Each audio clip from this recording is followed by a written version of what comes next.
নমস্কাৰ আপুনি চাই আছে গাঁও চহৰ জিলাৰ খবৰ মই জয়ন্ত মাধৱ গোস্বামী মহানগৰীৰ পৰা গাড়ী চালক অপহৰণৰ চাঞ্চল্যকৰ ঘটনা অপহৰণ কৰি চালকক লৈ যায় মেঘালয়ৰ পশ্চিম গাৰো হিলছত 1 কোটি মুক্তিপণ বিচাৰি দাবী কৰিছিল অপহৰণকাৰীয়ে মেঘালয়ত আবদ্ধ অৱস্থাত আৰক্ষীয়ে উদ্ধাৰ কৰে চালকজনক গুৱাহাটী আৰক্ষীয়ে উদ্ধাৰ কৰিছে অপহৃত অমিত কুমাৰ সহ বাহনখন মেঘালয় আৰক্ষীৰ সহযোগত গুৱাহাটী আৰক্ষী অভিযান চলাই উদ্ধাৰ কৰে অপহৃত চালকজনক এটা পৰিত্যক্ত ঘৰৰ পৰা অপহৃত অমিতক আৰক্ষীয়ে উদ্ধাৰ কৰাৰ লগতে অমিতৰ সুজুকি এক্সপ্ৰেছ বাহনখনো উদ্ধাৰ কৰে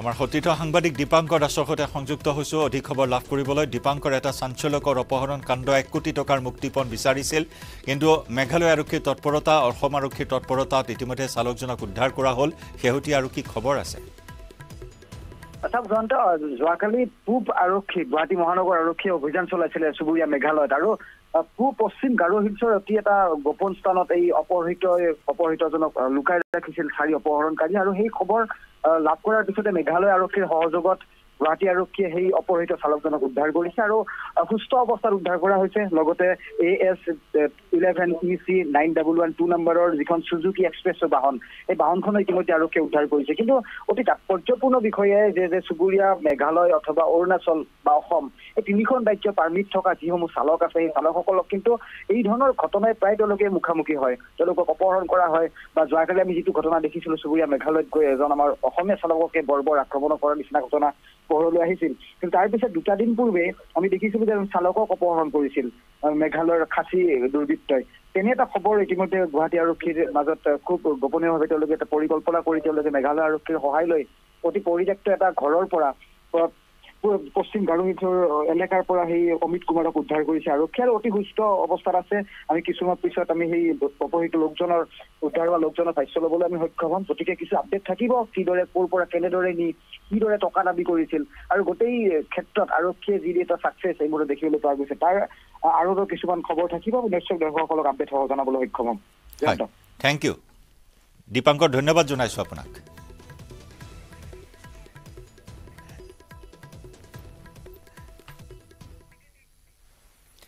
কটন বিশ্ববিদ্যালয়ত অনুষ্ঠিত হৈছে ছাত্ৰ একতা সভাৰ নিৰ্বাচন আজি 16টা পদৰ 13টা পদৰ বাবে অনুষ্ঠিত হৈছে নিৰ্বাচন ইতিমধ্যে 3টা পদত বিনা প্ৰতিদ্বন্দ্বিতাৰে জয়ী হৈছে প্ৰাৰ্থী 13টা পদত 36 গৰাকী প্ৰাৰ্থী আগবঢ়াইছে প্ৰতিদ্বন্দ্বিতা আজি পুৱা 10 বজাৰ পৰা বিয়লি 2 বজালৈকে অনুষ্ঠিত হৈছে ভোট গ্ৰহণ কটন বিশ্ববিদ্যালয়ৰ মুঠ ভোটাৰ শিক্ষাৰ্থীৰ সংখ্যা হৈছে 5200 জন এক উদুলি পৰিৱেশে বিৰাজ কৰে কটন বিশ্ববিদ্যালয়ত পুৱাৰে পৰা প্ৰতিকূল বতৰক নেওচি ভোটাৰসকল ওলাই আহিছে ছাত্ৰ ছাত্ৰীসকলৰ মাজত ব্যাপক উৎসাহ নিজৰ পছন্দৰ প্ৰাৰ্থীগৰাকীক ভোট দিবলৈ জয়যুক্ত কৰাবলৈ এনেদৰে কটন বিশ্ববিদ্যালয়ত ভিৰ কৰিছে শিক্ষাৰ্থী ভোটাৰসকলে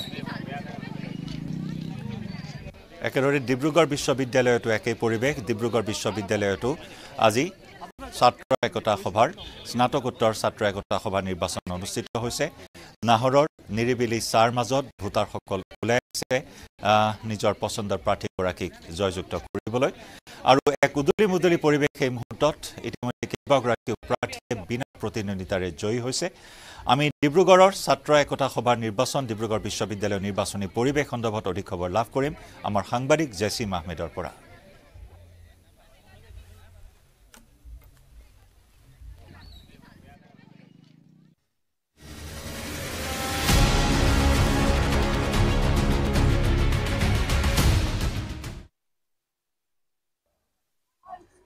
নাহৰৰ দেশত আজি উৎসৱমুখৰ বাতাবৰণ আৰু নাহৰৰ দেশত আজি আৰম্ভ হৈছে নিৰ্বাচন সেইবাবে এই পৰিৱেশ আজি ডিব্ৰুগড় বিশ্ববিদ্যালয়ত দেখা গৈছে আৰু পুৱাৰ ভাগৰ পৰা নিৰ্বাচনত প্ৰতিদ্বন্দ্বিতা কৰা যিসকল প্ৰক্ষেপিত প্ৰাৰ্থী আছে শিক্ষাৰ্থী আছে তেওঁলোকে ইয়াত ভিৰ কৰিছে এই লগতে তেওঁলোকৰ সমৰ্থকসকলেও আমি দেখিছোঁ তেওঁলোকে বিভিন্ন ধৰণে পোষ্টাৰ বেনাৰো আৰিছে চৌপাশে আৰু বিশ্ববিদ্যালয়ত এই যি ছাত্ৰ ৰাজনীতিৰ আচলতে আৰম্ভণি মুকনি বুলি ক'ব লাগিব আৰু ইয়াৰ পৰাই আৰম্ভ হয় আমাৰ প্ৰথমতে এগৰাকী কেণ্ডিডেট আছে আমি কি নাম তোমাৰ আৰু কি পদৰ বাবে প্ৰতিদ্বন্দ্বিতা আগবঢ়াইছে পোনপ্ৰথমে নমস্কাৰ ডিব্ৰুগড় বিশ্ববিদ্যালয়ৰ স্নাতকমূলক ছাত্ৰ একতা বা সাধাৰণ নিৰ্বাচন তাত মই আলোচনী সম্পাদক তথা মেগাজিন এডিটৰ পদৰ কাৰণে নিজৰ প্ৰাৰ্থিত্ব আগবঢ়াইছোঁ। আপুনি নিশ্চয়কৈ দেখিছে যি উখল মাখল পৰিৱেশ বিশ্ববিদ্যালয়ৰ সৃষ্টি হৈছে আচলতে নাহৰৰ দেশত এটা গণতান্ত্ৰিক উৎসৱৰ দৰে। গতিকে মই যিকেইজন প্ৰাৰ্থীয়ে ইয়াত প্ৰতিদ্বন্দ্বিতা আগবঢ়াইছে মই আটাইকেইজনলৈ আন্তৰিক শুভকামনা শুভেচ্ছা জনাইছোঁ। যি আশা হেঁপালৈ আগবাঢ়িছে সকলো পূৰণ হওক বা মোৰ বহুতখিনি আশা আছে, গতিকে ভৱিষ্যতৰ দিনত যদি সকলো পূৰণ কৰিব পাৰোঁ তাৰ কাৰণে আগবাঢ়ি আহিছোঁ। নাহৰৰ দেশত গণতান্ত্ৰিক উৎসৱ বুলি কৈছে আৰু ঠিকেই গণতান্ত্ৰিক উৎসৱ ছাত্ৰ ৰাজনীতি এয়াই আৰম্ভণি। এষাৰ কথা ক'ব লাগিব, ডিব্ৰুগড়ৰ যিগৰাকী প্ৰাক্তন মুখ্যমন্ত্ৰী সৰ্বানন্দ সোণোৱাল ইয়াৰ এই প্ৰেক্ষাপটৰ পৰাই তেওঁ আগবাঢ়ি গৈছিলে আৰু মুখ্যমন্ত্ৰী হৈছিলে, এতিয়া কেন্দ্ৰীয় মন্ত্ৰী। এইখিনি কথা গুৰুত্ব আছে আৰু ডিব্ৰুগড় বিশ্ববিদ্যালয়ত ছাত্ৰ ৰাজনীতি বুলি ক'লে এক বেলেগ এটা পৰিৱেশৰ সৃষ্টি হয়। আৰু এজন কেণ্ডিডেট আছে, কি নাম কি প্ৰতিদ্বন্দ্বিতা? শুভাংগ বৰঠাকুৰ, মই ভাইচ প্ৰেচিডেণ্ট কাৰণে আগবাঢ়িছোঁ। কেনেকুৱা প্ৰতিদ্বন্দ্বিতা কেনেকুৱা হৈছে? খুব শান্তিপূৰ্ণ হৈছে নে অকণমান? এতিয়ালৈকে শান্তিপূৰ্ণ হৈ আছে আৰু আমি আশাবাদী যে শান্তিপূৰ্ণভাৱে এই নিৰ্বাচনী বতৰ যি আছে সকলোবোৰ সমাপ্ত হ'ব। আৰু আজি ভাল লাগিছে যে এই বৰষুণৰ বতৰতো নাহৰবাসীয়ে নিজৰ গণতান্ত্ৰিক অধিকাৰ ৰক্ষা কৰিবৰ কাৰণে ওলাই আহিছে আৰু যোগ্যজনক যাতে তেওঁলোকে আগন্তুক দিনত কাম কৰিবৰ কাৰণে আগবঢ়াই দিয়ে তাৰে আমি আশাবাদী। সমৰ্থন চাওক, সমৰ্থন মই দেখুৱাম। সমৰ্থনত এগৰাকীয়ে ছাতি ধৰি আছে, সতীৰ্থ এগৰাকী।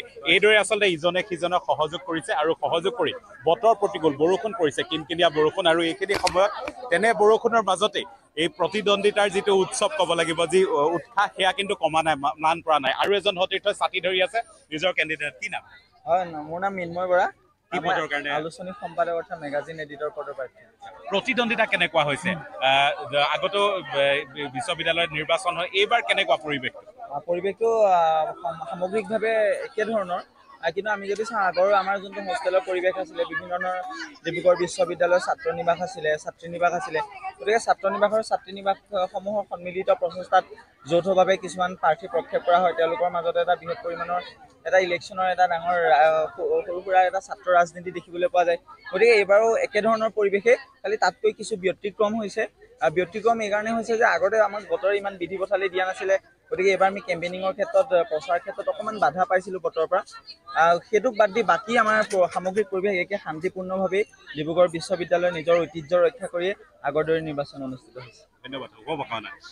ক'ব লাগিব যে বিশ্ববিদ্যালয়ৰ যদিও অঘোষিত এটা কথা আছে যে ডিব্ৰুগড় বিশ্ববিদ্যালয় বুলি ক'লে আছুৰ সক্ৰিয় ভূমিকা আছে আৰু অন্যান্য সংগঠনৰ আচলতে আওপকীয়াকৈ যি প্ৰতিদ্বন্দ্বিতাত কিছু প্ৰকাৰে তেওঁলোকে আচলতে সহযোগ কৰে, বাহিৰাকৈ সহযোগ কৰে বুলি ক'ব লাগিব। আৰু সেই পৰিৱেশেও এক প্ৰকাৰ প্ৰতিদ্বন্দ্বিতাক অধিক শক্তিশালী কৰে।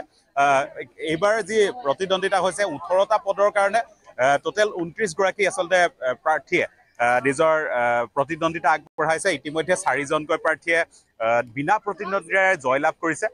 পদ্মনাথ গোহাঁই বৰুৱা ছাত্ৰ নিবাস আছে, যথেষ্ট নামী এটা ছাত্ৰ নিবাস ডিব্ৰুগড় বিশ্ববিদ্যালয়। তেওঁলোকে তাৰ টি-চাৰ্ট পৰিধান কৰিছে, নিজৰ যিটো আচলতে হোষ্টেল তাৰ বাবেও সেই হোষ্টেলৰ পৰা প্ৰতিদ্বন্দ্বিতা আগবঢ়োৱাৰ কেণ্ডিডেটসকলক সমৰ্থন জনোৱা হয়। কি নাম? নমস্কাৰ, মই ৰাজদীপ হাজৰিকা। কোনটো পদৰ কাৰণে? মিউজিক ছেক্ৰেটাৰী, সংগীত সম্পাদক। কেতিয়াৰ পৰা প্ৰস্তুতি চলোৱা হৈছে? দীঘলীয়া আমি দেখিছোঁ, যোৱা নিশাও ল'ৰাবোৰ বাহিৰত ৰৈ আছে, খুব উৎকণ্ঠাৰে ৰৈ আছে প্ৰতিদ্বন্দ্বিতাৰ কাৰণে। প্ৰস্তুতি ক'বলৈ গ'লে দীঘলীয়াই হয়।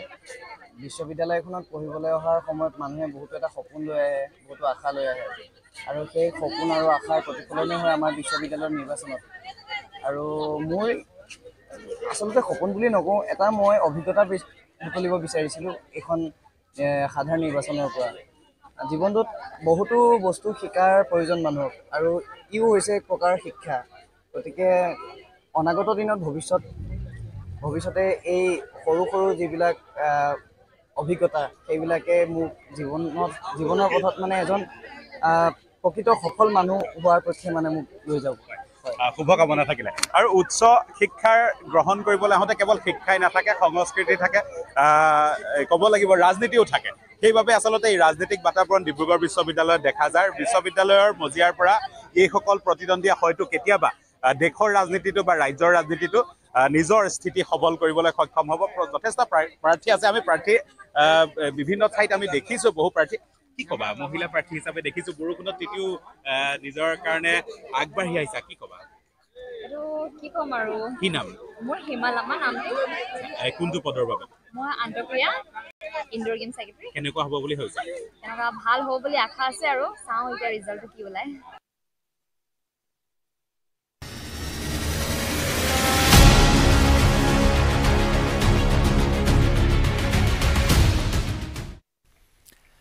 আৰু ইফালে কটন বিশ্ববিদ্যালয়ত অনুষ্ঠিত হৈছে ছাত্ৰ একতা সভাৰ নিৰ্বাচন আজি 16টা পদৰ 13টা পদৰ বাবে অনুষ্ঠিত হৈছে নিৰ্বাচন ইতিমধ্যে 3টা পদত বিনা প্ৰতিদ্বন্দিতাৰে জয়ী হৈছে প্ৰাৰ্থী 13টা পদত 36 গৰাকী প্ৰাৰ্থী আগবঢ়াইছে প্ৰতিদ্বন্দিতা আজি পুৱা 10 বজাৰ পৰা বিয়লি 2 বজালৈকে অনুষ্ঠিত হৈছে ভোটগ্ৰহণ কটন বিশ্ববিদ্যালয়ৰ মুঠ ভোটাৰ শিক্ষাৰ্থীৰ সংখ্যা 5200 গৰাকী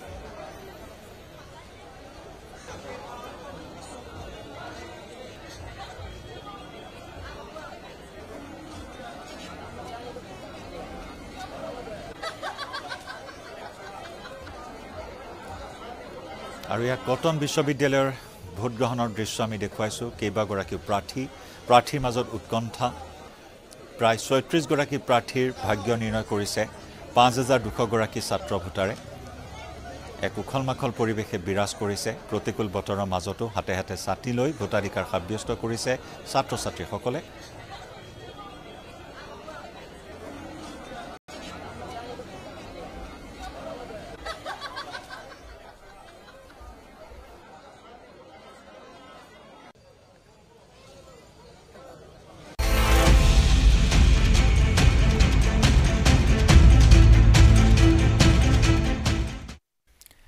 পুনৰ মেঘালয়ত আটক কৰা হৈছে 17 বাংলাদেশী নাগৰিকক অসম মেঘালয় সীমান্তৰ NEC পথৰ হবৰিবাড়ীৰ পৰা আটক কৰা হৈছে এই বাংলাদেশী কেইটাক দুগৰাকী মহিলা সহ 17 বাংলাদেশী নাগৰিকক আটক হিলেডিগঞ্জ আৰক্ষীৰ মেঘালয়ৰ ডালু সীমান্তৰে ভাৰতত প্ৰৱেশ কৰিছিল বাংলাদেশী নাগৰিক কেইজনে বৃহস্পতিবাৰে পুৱা হিলেডিগঞ্জৰ পৰা বাছেৰে গুৱাহাটী অভিমুখে গৈ থকা অৱস্থাত মেঘালয় আৰক্ষীয়ে আটক কৰে আটকাধীন বাংলাদেশী নাগৰিকৰ পৰা ভুৱা আধাৰ কাৰ্ড উদ্ধাৰ কৰে আৰক্ষীয়ে অসমৰ এটা দালালে বাংলাদেশী নাগৰিক কেইজনক গুৱাহাটী অভিমুখে বাছত গাড়ী ভাড়াৰে উঠাই দিছিল ধৃত শৰীফ ৰায় শয়ন ৰায় নাহিদ শেখ মিজানুৰ শেখ হাবিব শেখ আলমগীৰ শেখ সাবিৰ শেখ শহীদুল ইছলাম শিপন শেখ মাৰুফ শেখ আমিন শেখ ৰজব আলী কবিৰ শেখ মোহাম্মদ ৰবিউল ইছলাম কবিৰ শেখ সাবানা শেখ আৰু পাৰুল শেখ আটকাধীন নাগৰিক কেইজন বাংলাদেশৰ ৰাজশ্বাহী জিলাৰ সম্প্ৰতি হিলেডিগঞ্জ থানাত অধিক তথ্যৰ বাবে জেৰা অব্যাহত ৰাখিছে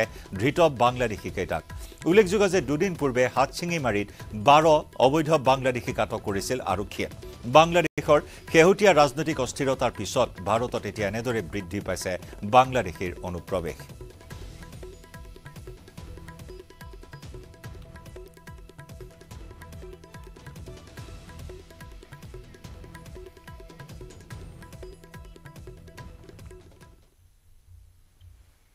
যোৰহাট মাজুলী দলঙৰ বাবে নতুনকৈ হ'ব নিবিদা নতুন নিবিদাৰ আহ্বান কৰিব কেন্দ্ৰীয় চৰকাৰে ক্ষিপ্ৰতাৰে দলং নিৰ্মাণৰ বাবে এই সিদ্ধান্ত কেন্দ্ৰৰ বিষয়টো ব্যক্তিগতভাৱে পৰ্যবেক্ষণ নীতিন গাডকাৰীৰ কেন্দ্ৰীয় পথ পৰিবহণ মন্ত্ৰী নীতিন গাডকাৰীক সাক্ষাৎ মুখ্যমন্ত্ৰী ডক্টৰ হিমন্ত বিশ্ব শৰ্মাৰ খন্তেকীয়া সাক্ষাতত মুখ্যমন্ত্ৰীক জনালে গাডকাৰীয়ে সামাজিক মাধ্যমযোগে এই কথা সদৰি কৰে মুখ্যমন্ত্ৰী ডক্টৰ হিমন্ত বিশ্ব শৰ্মাই যে যোৰহাট মাজুলী দলঙৰ বাবে নতুনকৈ দিয়া হ'ব নিবিদা নতুন নিবিদাৰ আহ্বান কৰিব কেন্দ্ৰীয় চৰকাৰে